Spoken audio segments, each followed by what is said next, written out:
नमस्कार, सुप्रभात। आप सभी दर्शकों का डीडी न्यूज पर स्वागत है। आप देख रहे हैं हमारा विशेष सांकेतिक समाचार। मैं हूं साइमा खान और मेरे साथ है मेरे सहयोगी शरद मुदगल। नजर डाल लेते हैं हेडलाइंस पर। करूर भगदड़ में मरने वालों की संख्या हुई 38। तमिलनाडु के मुख्यमंत्री ने किया मुआवजे का ऐलान। जांच आयोग करेगा घटना की जांच। राष्ट्रपति, उपराष्ट्रपति और पीएम ने जताई संवेदना।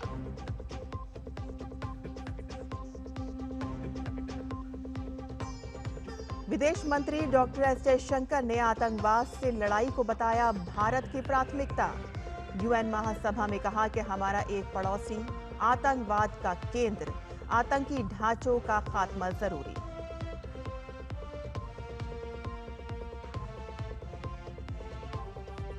यूएन में भारत को मिला रूस का समर्थन। सरगई लावरोव ने यूएनजीसी में स्थायी सीट के लिए भारत की दावेदारी का किया समर्थन। सुरक्षा परिषद में सुधार को बताया अहम।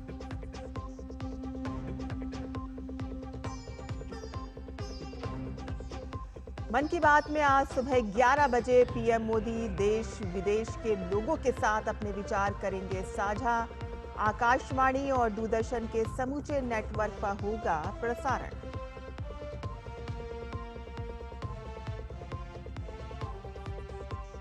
दुबई में आज होगा भारत पाकिस्तान के बीच महामुकाबला। टूर्नामेंट के अजय रही टीम इंडिया के हौसले बुलंद। एशिया कप का खिताब जीतने की प्रबल दावेदार।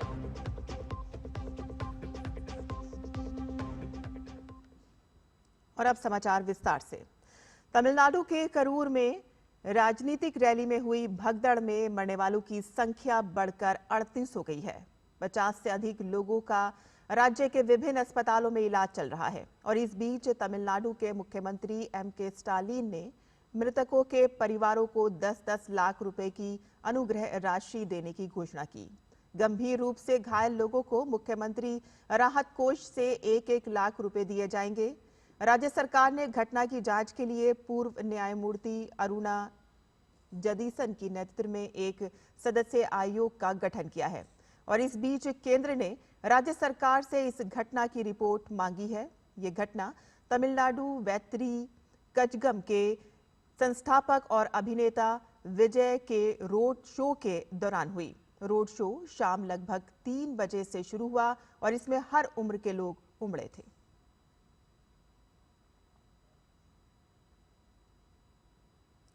वहीं तमिलनाडु के मुख्यमंत्री एम.के. स्टालिन ने सरकारी मेडिकल कॉलेज और अस्पताल का दौरा किया। उन्होंने करूर में हुई भगदड़ की घटना में घायल हुए लोगों से मुलाकात की। पीड़ितों से मुलाकात के बाद मुख्यमंत्री स्टालिन ने मीडिया से बात करते हुए कहा कि भगदड़ में अब तक 38 लोगों की मौत हो चुकी है। घटना में जान गंवाने वाले लोगों की को श्रद्धांजलि दी। उन्होंने कहा कि इस दुर्घटना को लेकर रिटायर्ड हाईकोर्ट के जज की अध्यक्षता में जांच समिति गठित कर दी गई है और इसकी जो भी सच्चाई है वह जल्द ही सामने आ जाएगी। सीएम ने कहा कि जांच आयोग के जरिए सच्चाई सामने आने के बाद सख्त कार्रवाई जरूर की जाएगी। केंद्रीय मंत्री डॉक्टर एल मुरुगन ने करूर भगदड़ हादसे पर चिंता जताई। उन्होंने संकट की इस घड़ी में हादसे के प्रभावित लोगों की हर संभव मदद करने के लिए भाजपा नेताओं को निर्देश दिए। उन्होंने कहा कि हमें प्रभावित परिवारों के साथ खड़ा होना चाहिए। विदेश मंत्री डॉक्टर सुब्रमण्यम जयशंकर ने कहा कि भारत का एक पड़ोसी देश है जो वैश्विक आतंकवाद का केंद्र है। संयुक्त राष्ट्र महासभा के 80वें सत्र में अपने संबोधन में डॉक्टर जयशंकर ने कहा कि दशकों से कई बड़े अंतर्राष्ट्रीय आतंकवादी हमलों के पीछे भी उसी एक देश का हाथ रहा है। उन्होंने कहा कि संयुक्त राष्ट्र की आतंकवादियों की सूची में उस देश के नागरिक भी शामिल हैं।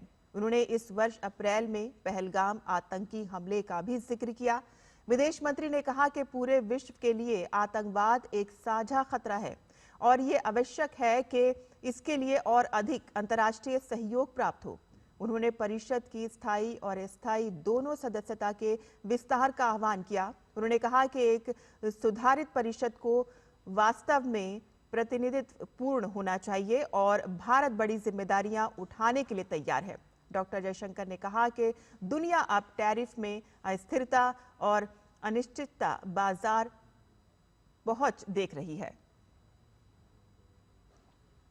रूस ने संयुक्त राष्ट्र सुरक्षा परिषद में स्थायी सीट के लिए भारत की दावेदारी के प्रति अपना समर्थन दोहराया है। संयुक्त राष्ट्र महासभा के 80वें सत्र में रूस के विदेश मंत्री सरगेई लावरोव ने वर्तमान वैश्विक परिदृश्य को प्रतिबिंबित करने के लिए सुधार की आवश्यकता पर बल दिया। लावरोव ने कहा कि रूस एशिया, अफ्रीका और लैटिन अमेरिका से प्रतिनिधित्व बढ़ाने के लिए ब्राजील और भारत के स्थायी सीट के आवेदन का समर्थन करता है और इसके साथ ही रूस संयुक्त राष्ट्र सुरक्षा परिषद का एकमात्र स्थायी सदस्य बन गया है जिसने स्थायी सीट के लिए भारत का समर्थन किया है और इससे पहले मॉरिशस और भूटान ने भी भारत की लंबे समय से चली आ रही दावेदारी का समर्थन किया था।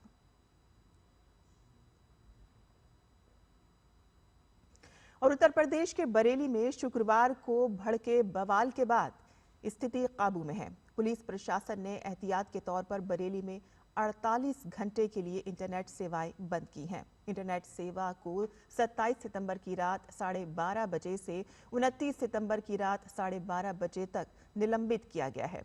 अफवाहों पर रोक और शांति व्यवस्था बनाए रखने के लिए शासन की ओर से यह कदम उठाया गया है और इस बीच बरेली बवाल की जांच के लिए एसआईटी का भी गठन कर दिया गया है। डीआईजी अजय सहानी ने एसआईटी का गठन किया है। गौरतलब है कि पुलिस ने बड़ी कार्रवाई करते हुए मौलाना तौकीर रजा समेत 8 उपद्रवियों को गिरफ्तार किया है। मौलाना को गिरफ्तार करके 14 दिन की न्यायिक हिरासत में भेज दिया गया है।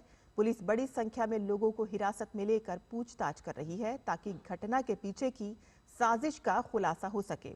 फुटेज के आधार पर आरोपियों की पहचान की जा रही है। बाहर के लोगों के भी घटना में शामिल होने की बात सामने आ रही है। घटना में शामिल उपद्रवियों के व्हाट्सएप अकाउंट भी खंगाले जा रहे हैं।